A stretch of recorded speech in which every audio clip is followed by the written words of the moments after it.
So good evening and welcome to our final strategic plan quarterly meeting for this year. Tonight we have a brief, but I think really interesting agenda. We're going to begin with reviewing what to expect for each area of the strategic plan in the next school year, so beginning in September. I thought with all that is happening in our schools and around the schools in the nation, that it would also be important to talk about school safety and security as part of the strategic planning process, because that is the most critical part of what we do. We will reserve some time at the conclusion of this session for a question and answer period, but that shouldn't preclude you from jumping in with any questions you have on any of the slides. And I will also pause after each section to answer any questions about those particular goal areas. So thank you for joining us. Several months before I joined the district had engaged in a strategic planning process with the assistance of New Jersey school boards. And they identified 4 primary areas to focus on for establishing goals and objectives. The first one is the most important reason why we are here, and it's student learning. And the goal statement was about promoting lifelong learners and thinking about objectives as they relate to professional development for teachers, encouraging innovation with students, making our learning environments as conducive as they can be to emphasizing critical thinking skills, and then also using the balanced approach to educational opportunities to support the development of the whole child. So this was the first goal and objectives that the district and all the stakeholders involved in started talking about in terms of what does student learning look like and what should it be in our district. So at our last strategic plan meeting, we really went into depth about all the things that we have done for student learning outcomes this year. And so tonight, I just wanted to share exemplars from each of the 3 objective areas. So in the concept of thinking about original thinking and innovation, I wanted to share that our reading specialist, Danielle Minerva, recently presented at a national conference for ASCD. It was the Whole Child Conference, and her presentation was on the science of reading, really breaking down all the components of the reading process, from phonics, decoding, fluency, how we can build those skills in our learners. And it was a pleasure to have Danielle represent our district at this impressive conference and also share her research and best practices, which guide the reading process here in Long Hill. We include many ways, multisensory approaches, research-based practices, evaluation of students, charting their progress through various types of reading outcomes to improve their fluency and, most importantly, their understanding. So next year, we will be focusing on the New Jersey tiered system of supports, Tier 1. Tier 1 is anything that happens in the classroom, interventions that teachers can use immediately with the students in front of them to support learning of reading skills for all students in grades K through 3. We are in the track to receive a grant from this based with Rutgers University, which will allow us to have some wonderful professional development, some modeling for our teachers to really integrate reinforcement of these skills. When we talk about a tiered system of support, we evaluate learners based on where they are, for example, in this case, in the reading process. And Tier 1 is by offering scaffolding supports for students in the classroom. So maybe some additional instruction if they're having trouble with phonemic awareness, or if a child might have difficulty determining a nonsense word from a word that they use every day, or someone who might still need some assistance with those sight words. The New Jersey tiered system of supports allows educators to gain critical understanding about what types of strategies they can use in the classroom. It helps teachers recognize how to develop not just assessment tools, but practice tools that can assist students in breaking down any obstacles that may be in their way for to develop reading fluency. The second objective dealt with learning environments and thinking specifically about critical thinking skills. One of the areas that we felt like we needed to develop as a district was in enhancing public speaking, presentation, and synthesis of those big ideas into persuasive arguments. So this year, we were especially proud of our Central Middle School students who garnered a number of awards in regional debate and Model United Nations competitions. They're sort of one of our exemplars of how we have instituted more critical thinking and higher level thinking exercises for our students. What that will look like next year is expansion of what we call a school-wide enrichment model. So rather than picking and choosing and saying that only these students can do debate or only these students can be involved in a workshop of the arts, the gifted and talented instruction model, when it focuses on a school-wide enrichment, offers those opportunities to all students. Granted, we may encourage some students who have demonstrated interest and skill to really extend themselves, maybe out of their comfort zone a little bit, to develop those talents. But we would also look to make sure that any student who is interested can have these accelerated learning opportunities, not just in performance, but in the arts, in writing, in mathematics competitions. And we've also added some school-wide enrichment models for a level of sport that isn't necessarily competition, but it might be more intramural. So we want to integrate all of our students' learning areas of strength and expertise and give them opportunities to showcase them. This year, on the third area, which deals with the development of the whole child and those experiential learning opportunities, project-based learning, we've used the Big Ideas math program. We've integrated that for grades 5, kindergarten through grade 5. And we're especially pleased by the materials that we have been using to complement math instruction in the classroom, to really push from not just learning those multiplication tables or understanding the steps to solving an equation, but to think about what it would be like to apply those skills into a new and different learning experience. As we move through the implementation of Big Ideas math, it becomes, now that I've mastered the skill, now that I have looked to how I can apply it to a new scenario, what we're working towards next year is how can I take my learning into the community for community-based learning study. So for example, our first grade teachers are very excited about a unit of interdisciplinary study that they're developing to explore the Long Hill community, its history, its contributions to science, and understanding what role our students have in being part of first the Long Hill community, but also becoming responsible citizens. So these are some of the exemplars of this year and some of the general expectations with what we're looking to achieve with our student learning outcomes for next year. Any thoughts, questions, or ideas on those student learning objectives?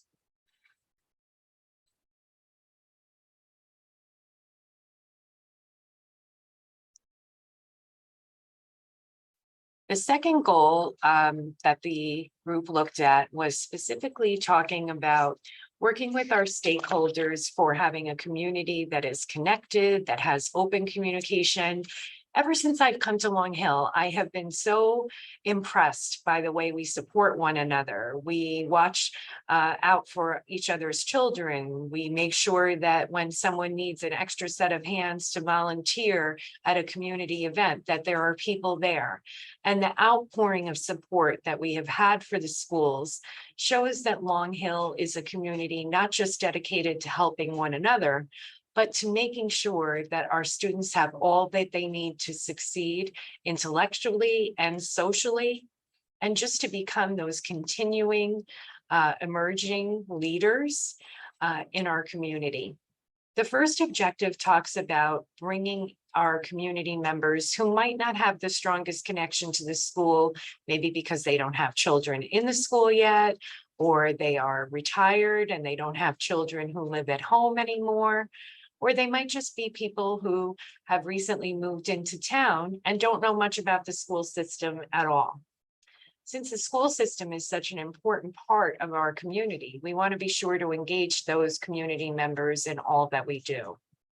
The second objective was a strategic communication plan that had consistency and also information about various different things across the district. The third is really looking at our website and auditing it to make sure that people find it a reliable and good use of information. So the way that looked this year was, I hope everybody recognized, we had some increased coverage from the Echo Sentinel, both from a combination of support of press releases, our partner organizations like the PTO, publicizing the great events that they do here in the district. And then we've had an incredibly responsive and positive relationship with the editorial staff at the Echoes who have reached out to us when there have been critical issues in the school, such as the evolving strain that COVID has had on teaching and learning, or looking to teaching of controversial topics, or questions about the health and physical education standards. In each of these cases, we were able to participate in a meaningful dialogue with our colleagues around the coverage area and report that out to the community. What will that look like next year? I know that everybody's heard how excited we are about the Youth Entrepreneurship Program, which has been a grant-funded program here in our district. We've started to develop presentation skills. We've talked about those essential skills of a successful entrepreneur, taking calculated risks, engaging with this productive struggle and making sure that they can refine their ideas, finding partners who can bring their ideas to the next level. And that's what we're hoping to do next year. We have some budding youth entrepreneurs with great ideas, and our hope is that we will bring our program into the community, connect with business leaders, with individuals who have expertise in engineering and design, so that we can participate in perhaps the Steam Tanks Challenge, and also some other wonderful activities that allow our students to bring their original designs to life. So right now, everything has been theoretical, or they've created models. So next year, we would really look to partner with businesses and organizations that could help add some dimension to the projects that the students have worked on here in district. The second objective was about a strategic communication plan and really showcase our happenings in each of the schools. We've started to use the hashtag Long Hill Pride, not just to identify the different great events that are happening in our schools, but also to showcase the unique learning opportunities of our students in each school, sort of getting an up-close look of what those projects look like when they're presented, or what a Socratic seminar in English class sounds like. So you can follow those on Long Hill Pride. And next year, one of the things that we would look to do is to archive all of our email communications from the district. We've all kind of been in that position where it's like, oh my gosh, I know I got that in an email. Where is it? A searchable archive would allow you to just go to a quick spot on the website, type in the word that you're looking for, and pull up the email that may have the survey link or the reminder of when to sign up for a PTO food day or for a particular event. So that's our goal for next year in terms of continuing to evolve with that strategic communication plan. The third area was about our website and kind of thinking about tracking it. How is it being used? How often are people coming? What are they clicking on it for? Where do we have pages that maybe are not as updated as we would like them to be? And we had the communications subcommittee of the board, each methodically sort of divided up our website and went through, clicked every link, checked for areas where they thought information was missing, and then also built out some suggestions that we were able to accomplish this year. So we have presentation recordings on our website so that people who can't make the meeting can click on and watch it later. We started live streaming our board meetings to YouTube in addition to LHTV because that's more accessible for some people. And sometimes the LHTV schedule doesn't work on your schedule. So by live streaming to YouTube and then archiving our board meetings, people can come back in and watch them at any time that works in their schedule. Oftentimes we find people have questions about school procedures. What's the rule on that for attendance, or what's the procedure for adopting a new textbook? So we've taken our board policy manual and embedded it within Google Drive with a search tool so that you don't need to know, what particular division of the policy manual you're looking for, but you can broadly know ideas or terms. And it's not as restrictive as some other search toolbars. If you look at ours, it's been designed internally by our own tech department. And I often find myself using it just in the day-to-day work here in the district. And parents have reported that it lays out the manual in a much more thoughtful way. And when they want to learn more about particular things, they can find those policies easily.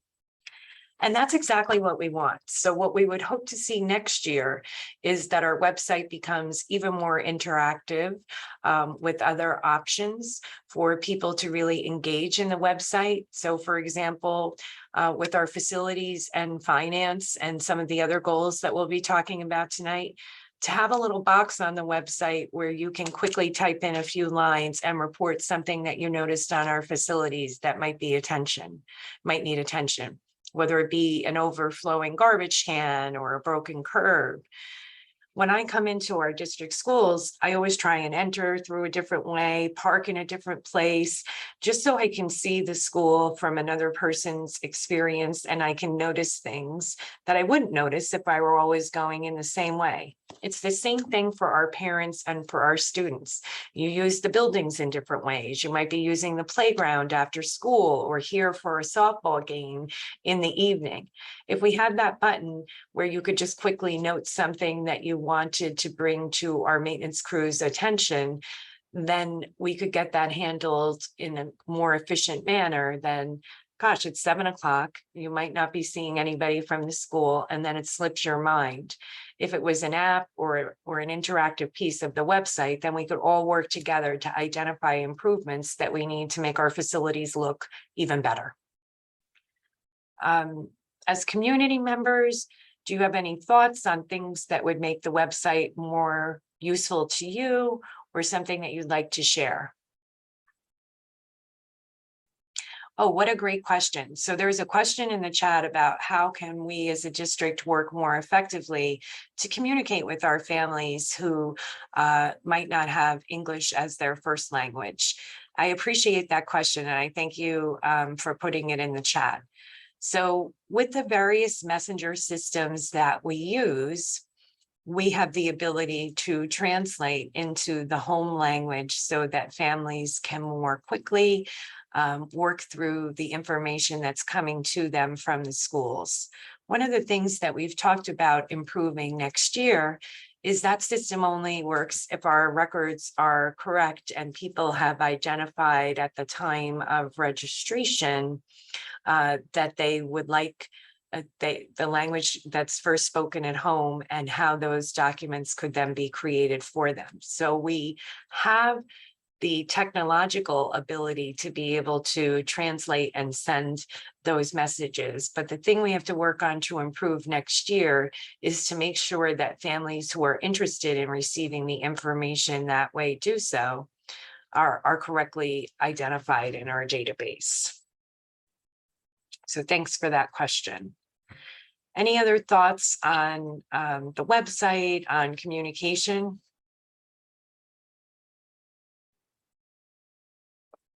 We can also revisit some of these topics. The third goal area has been the one that has been of the greatest interest here in the Long Hill schools, and that is facilities and finance. You can see the 5 objectives that the long-range educational plan identified just over a couple of years ago, and they continue to be relevant today. When we look at how we're trying to manage them, we use a work order system. We've completed 122 work orders. So those are things where teachers or staff members may put in a request to have something in their room repaired, and a member of our maintenance team would do it. But separate and apart from that, we've done extensive work on the HVAC. You've seen the improvements in the parking lots. At Millington School, where there were 51 exhaust fans, 39 of them were broken. They had missing pieces, they hadn't run effectively, the air wasn't circulating. Some of the conduits for the HVAC were cut in ways that they were much larger than the wire that was needed. So in some cases, we had hot air that was getting sucked rather down into the classrooms from the attic. So we've had a number of issues that we've needed to address, and it's been wonderful to see that people have noticed that we have made those improvements, and we are gaining greater control in the district over the management of our facilities, and also figuring out how we will have a long-range facilities plan that will develop over 5 years, the areas that our districts not only can expect a much needed facelift in some areas, but also have a predictable pattern of how we are going to see things be replaced. So the Millington parking lot will be the last one to be resurfaced of our district properties, and that's happening at the earlier part of the summer. Both Central and Gillette School have been completed, as you know, in recent months, and they look fantastic. And we also have made a number of improvements internally in the last 6 months with our lighting, and we're entering into a lighting process contract with JCP&L. No more fluorescent lights. All of the lights will be LED, they will be brighter, they will be more conducive to learning. So these are some of the big changes that we have made that were quite honestly long overdue in terms of facilities improvements in Long Hill. And we're excited that we have been able to get them done in the last 18 months. The second objective dealt with having these cooperative learning spaces where there can be conversation and students can work together to develop problem-solving strategies. Well, that isn't exactly a COVID-friendly learning environment. So this year, as we started to have more containment of the virus and we were in school full-time every day with no cohorts, we just set timers for the amount of time that students would be working collaboratively. We did more movement. We thought creatively. We reintroduced times for that important social interaction, but didn't make those times so long that they would necessitate close contact exposure for the COVID virus. We've developed a replacement plan. We are on the one-to-one initiative with Chromebooks, as you know, and now we have a clear plan over the next 5 years that won't increase the budget because of our strategic and careful planning, so that students would have Chromebooks that would be no more than 2.5 years old while they're working here in the school system. We've adopted the budget for next year within the 2% cap levy. So we've made tremendous strides in facilities and finance, and we can't wait to do more. What you can expect next year is a stronger oversight of our outside contract with Pritchard for custodial and maintenance. More opportunities for what we've kind of ordered and been waiting for, which are those collaborative workspace with standing desks, tables where you can just have 2 or 3 students together working on a project, or having a small group instruction with the teacher. We're also looking to establish a formal hybrid presentation space where people can come together, and we can also Zoom people in. The board is looking to adopt a long-range facilities plan. And as you, I hope, have heard, we've made significant reductions in the pay-to-play fees for extracurricular activities and athletics, and we plan to eliminate those next year. So in grades, great question in the chat, talking about the K-2 having their own Chromebooks. So when we say that we're one-to-one with Chromebooks, the older students do take them back and forth to school each day, but our younger students have not been taking the Chromebooks home each day to extend the life and really keep them focused on the essentials of their fine motor skills, writing, as well as using their technology skills. If there is any family that's looking to have some of those Chromebooks kept at home, we can also work with you to have a Chromebook at home when the child comes home if they need to log on for a particular assignment. But the teachers had made a decision in the earlier grades that they just didn't want them going back and forth in the K-2 grade level. I hope that answers the question on the Chromebooks, but if you have any general questions on facilities or finance, or if there is a follow-up question on the Chromebook, you can put it in. My question about the facilities is there's some stairs at Millington that are the edges are starting to crumble. I'm just curious, like, if that's on the radar. Yes, the masonry repair outside, right? For the mason. Yes. Yeah. So that is part of the parking lot project for this year. So you are quite right. The Belgian block and the masonry work there has needed some attention, and we're getting that done this summer. Thank you for reminding me that that's part of the parking lot renovation. Awesome, thank you. No problem, our pleasure. Okay, the final area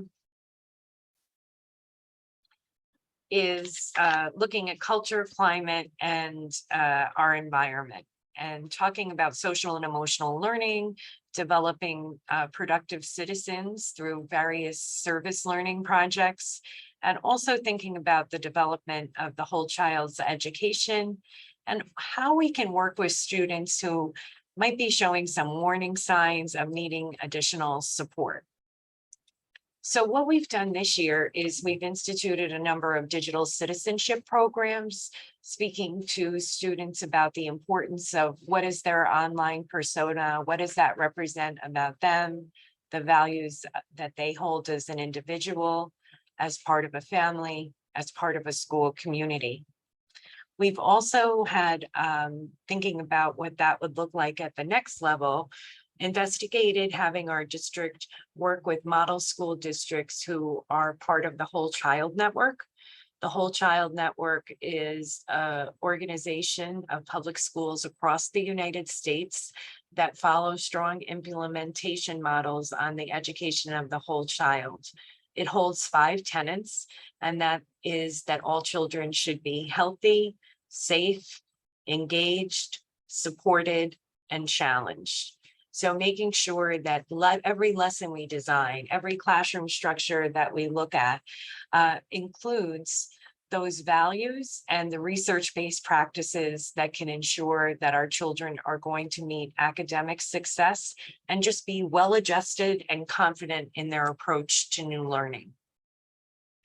We have had some student-led service projects to support our community, such as Project Warm, working with the local food pantry, and most recently offering support for Ukrainian refugees in various forms.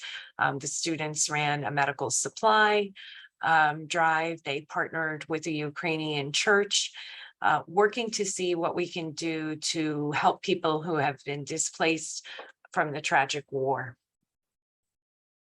Next year, we will be looking to complete a number of actions on Sustainable Jersey for School, The most important action that we're taking is to really do an audit of our trash and our disposal mechanisms in each of the schools, making sure that we have appropriately identified commingled recycles, paper recycles, and then tracking to make sure that everything is receiving its way to the appropriate location. We are really fortunate here in Long Hill that the municipality has an outstanding recycling center. They recycle everything from styrofoam, which can be very problematic, to our K-Cup pods. And we started working with Mayor Dorsey and the town committee to start using that more actively, so that if we get something that's delivered that comes with a number of pieces of styrofoam, that we can take that to the municipal recycling center and start reducing our use, lessening, hopefully to some extent with some of these initiatives, our carbon footprint by increasing our thoughtful actions to be better shepherds of the environment. The students are very passionate about this. They're passionate at all ages, from our youngest learners who even write about it in their journals, to our older students who are organized with national networks for making good choices for the environment. So we're looking to funnel some of those service-based learning projects into our effort to gain recognition as a sustainable Jersey school through a number of actions. So we've completed some of those already. We have no more plastic straws in the cafeteria. We've transitioned to paper straws. And we're working with all of the individuals and providers that come into our district to talk about how we can work together in these efforts. So it's very exciting. The students are really the driving force for change in these targeted areas. And you can check out Sustainable Schools for more information on what we mean when we say an action. What are we committing to doing? In terms of how our students engage with one another, we often think of soft skills as a word we've used, empathy, compassion, being able to have strong interpersonal skills. And we've reframed our curriculum in the way that we deliver them, not to talk about them as a separate set of skills or something that's only over here in a social emotional learning corner, or that only comes to us in a non-evaluated class, to something that's looking at this in a more all-encompassing way, to say these are powerful skills that you need for life. They're woven into every part of our curriculum.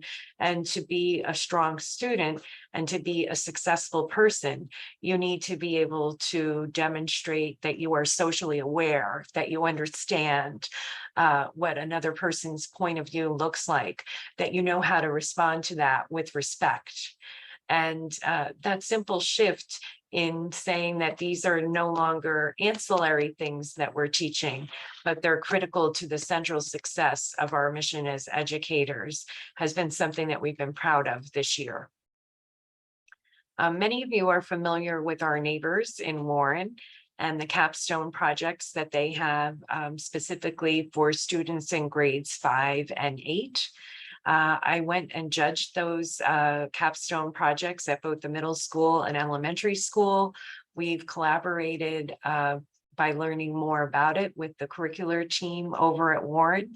And we're looking at introducing those capstone projects here in Long Hill next year to help develop students' whole approach to education, to not only have them learn to work well together in teams, but to delve into a topic that matters to them in detail in a non-rated environment. They're often called passion projects. And when students have those strong connections to school, they tend to perform strongly. They tend to report a greater connection to the school and their peers, and it really gives them a memorable educational experience. So we're excited to introduce capstone projects next year. We do know from watching the news and looking at some of the stories unfold of when things go wrong, with school violence or with students feeling alienated or a lack of connection, that oftentimes there are warning signs that we see people talking about, whether it be posts on social media or conversations that they may have had with peers.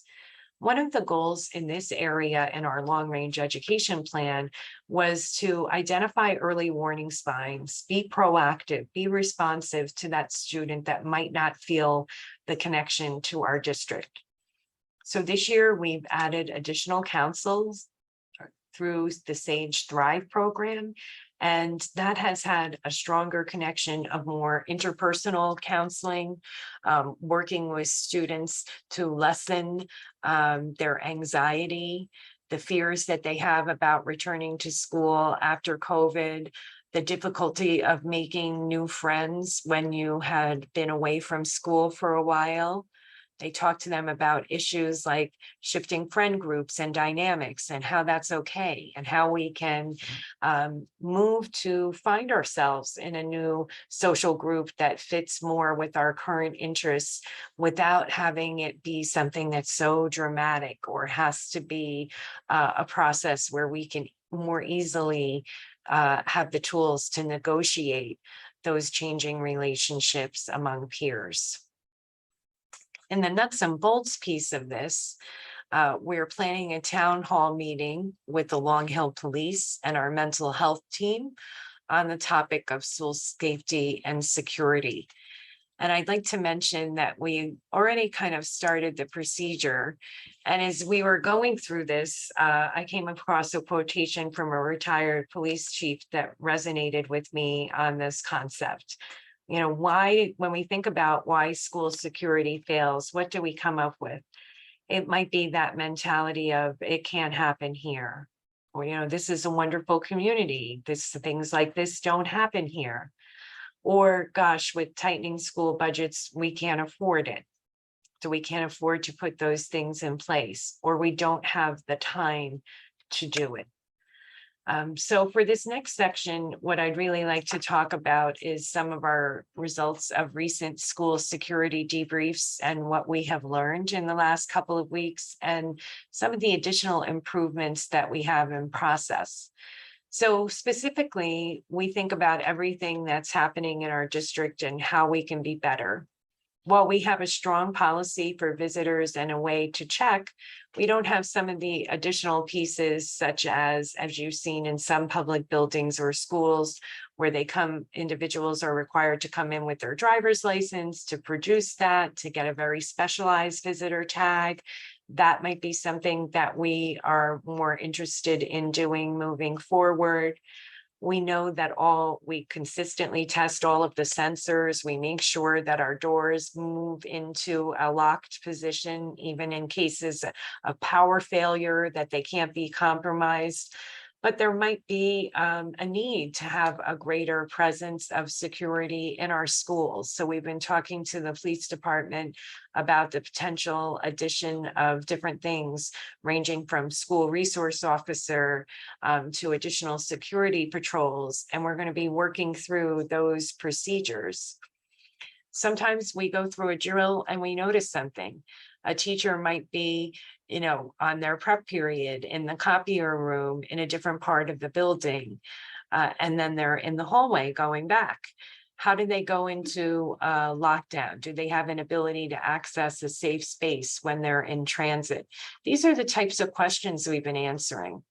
And our elementary teachers had some interesting questions for the police as well.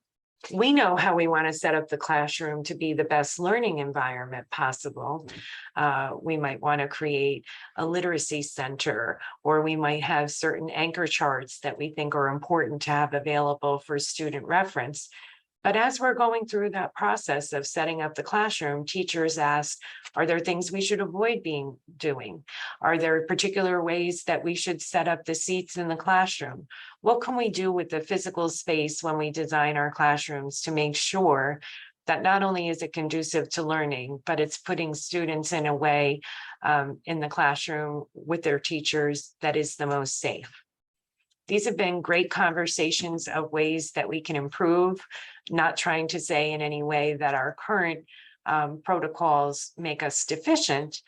But as we plan for that town hall meeting in school security, one of the things that we would like to know is, what would you like us to address? What questions do you have? What concerns would you like to learn more about?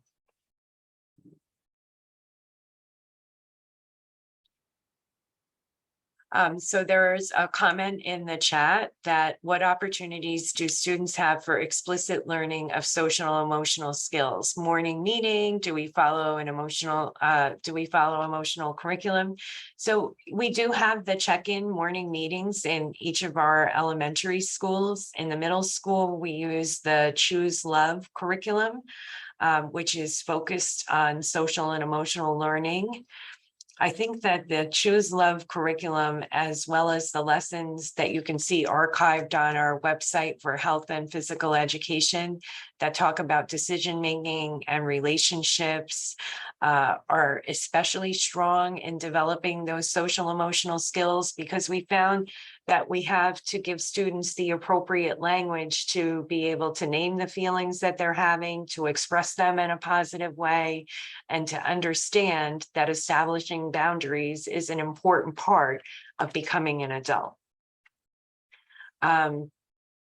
The next comment is about the capstone projects.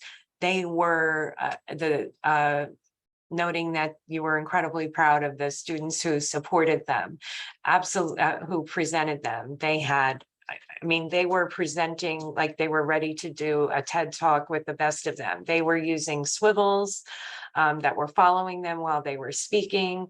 They had incredibly dynamic and engaging presentations.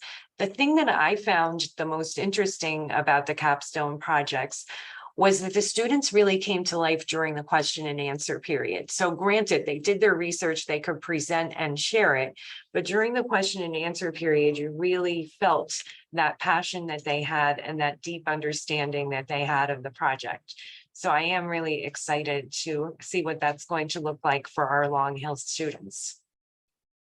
So another question is about the special locks for the doors or specific blinds. So we actually did talk about that. And we had a wonderful community member who has a background in security who was sharing different types of locks that we could use, in addition to the fact that all of our doors lock. They are in a locked position during the school day, and they're checked every day at multiple times as people are walking through to make sure that they can be pulled and locked. But I think what we're seeing a lot of on TikTok and in social media and in articles are, you know, I've seen the person putting the chair behind the door or advertising a particular type of lock. As we go through this, the first set that we were looking for that came to us required a change in hardware in the door. And there can sometimes be two obstacles to that. One is that if the door opens into the classroom as opposed to out in the hall, you can note that they are different ones that will respond differently. So some locks can't be used if the door opens in, some won't be beneficial if the door opens out. The other thing is installing hardware on a door that would then make it difficult to get out once it has been put in a locked position is something that has to be considered. So we're carefully looking at all of those types of locks, and that is part of the conversation. We also had a chat about blinds and, you know, the protocols of understanding what's happening in and around you. And sometimes based on what's happening outside or what's happening inside, you don't even want to be near the window. So would it be better to have a different type of blind that would always allow some ambient light in, but keep the learning environment in the classroom similar, and sort of take that off the table of worrying about when you're working through something that might be a drill or something that might be a more challenging situation. So thank you for raising it. The issue of this additional locks for the doors and the blinds are something that we're investigating different products and seeing what would work and confer the greatest benefit for our students and faculty. Other questions or thoughts on school security? I don't have a question on school security, but Or I just anything in wanted, general? Sure. I just wanted to say that I, as a speech therapist, have been using Everyday Speech, was a social emotional curriculum that, I mean, it can be used through all grade levels, but it's very helpful in explicitly teaching skills to the younger elementary students. And the classes have loved it this year. So when I've used it, so it's just a thought. And what was the full name of that? It's called Everyday Speech. Oh, okay. I know it sounds like a speech program only, but it really is applicable to the entire curriculum. Thank you. I'll definitely look into that. And I wrote down the title, but at least it's an easier one to remember than some of the programs. So I like it. Thank you. Yes.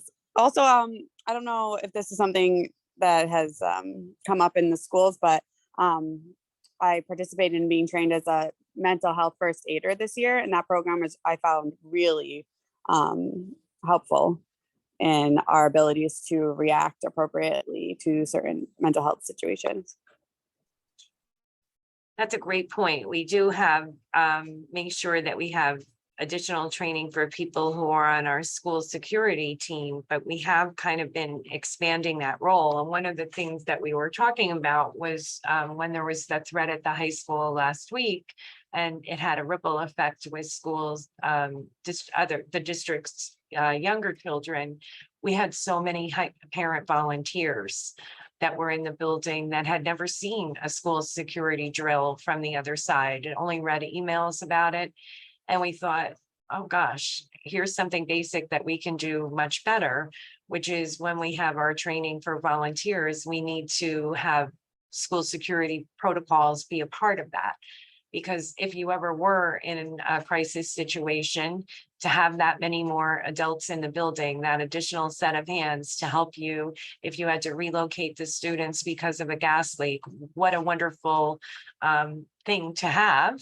And then how much better would it be if everybody was using the common language and understanding of what our procedures are? So we're going to include some training for our volunteers on our school safety procedures, just to make sure that maybe they have a little bit of a deeper understanding than just that general information of lockdown versus shelter in place, for example.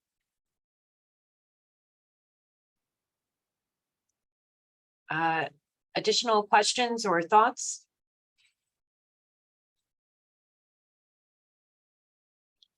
I'm going to turn off the recording so people can feel comfortable asking any questions without it being on a recording.